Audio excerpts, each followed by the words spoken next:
नमस्कार, GBA news में आपका स्वागत है। आइए जानते हैं आज के मुख्य समाचार।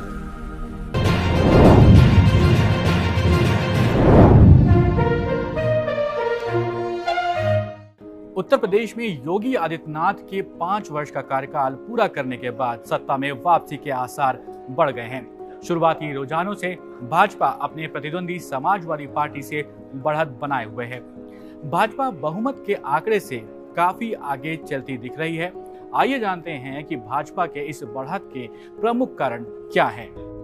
कानून व्यवस्था बना बड़ा फैक्टर। योगी आदित्यनाथ ने जब वर्ष 2017 में प्रदेश की कमान संभाली तो सबसे बड़ी चुनौती यूपी की बिगड़ी कानून व्यवस्था थी।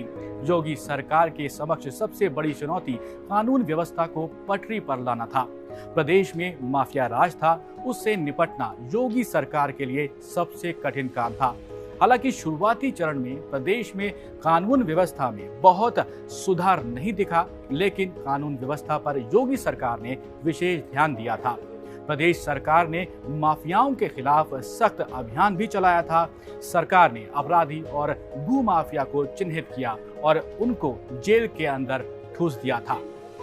किसानों की कर्ज माफी योजना। किसानों की कर्ज माफी का वादा भाजपा के चुनावी घोषणा पत्र में था। खुद प्रधानमंत्री नरेंद्र मोदी ने चुनावी सभाओं में कहा कि शपथ लेने के बाद पहले कैबिनेट बैठक में किसानों का कर्ज माफ कर दिया जाएगा। राज्य सरकार ने अपने इस वादे को निभाया। सरकार ने किसानों के 36,000 करोड़ रुपए के कर्ज को माफ करने की घोषणा जरूर की, लेकिन इस योजना की चर्चा कर्ज माफी को लेकर नहीं, बल्कि माफी के तौर पर 2 रुपए, 5 रुपए, 80 पैसे, 1.5 रुपए जैसी राशियों के कर्ज माफ करने को लेकर ज्यादा रही। 24 घंटे बिजली और गड्ढा मुक्त सड़कें। योगी सरकार ने भाजपा के चुनावी वादों में 24 घंटे बिजली देने का वादा भी बेहद सबसे अहम था और सत्ता में आते ही योगी सरकार ने इसके लिए तेजी से कदम उठाया और तय हुआ कि शहरों में 24 घंटे और गांवों में 18 घंटे बिजली दी जाएगी। Anti Romeo squad. सूबे में महिलाओं की सुरक्षा सरकार का दूसरा सबसे बड़ा एजेंडा था। इसके तहत एंटी रोमियो स्क्वाड को सरकार ने सख्ती से लागू किया। हालांकि इसके संचालन में कुछ सवाल भी उठाए गए।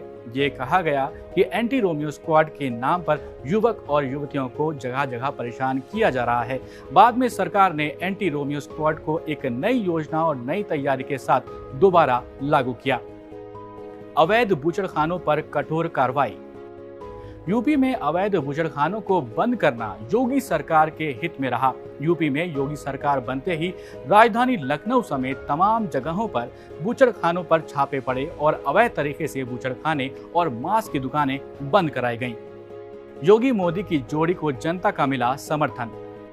चुनावी नतीजों के रुझान ये बताते हैं कि प्रदेश की जनता ने योगी और प्रधानमंत्री नरेंद्र मोदी की जोड़ी का समर्थन किया है। जनता को यकीन हो गया कि डबल इंजन की सरकार ही जनता और सूबे का भला कर सकती है। उसने डबल इंजन की सरकार का समर्थन किया। जनता ने समाजवादी पार्टी की MY फैक्टर को पूरी तरह से नकार दिया है। तो ये थे कुछ फैक्टर जिसके वजह से बीजेपी बढ़त के साथ नजर आ रही है और एक बार फिर यूपी में डबल इंजन की सरकार।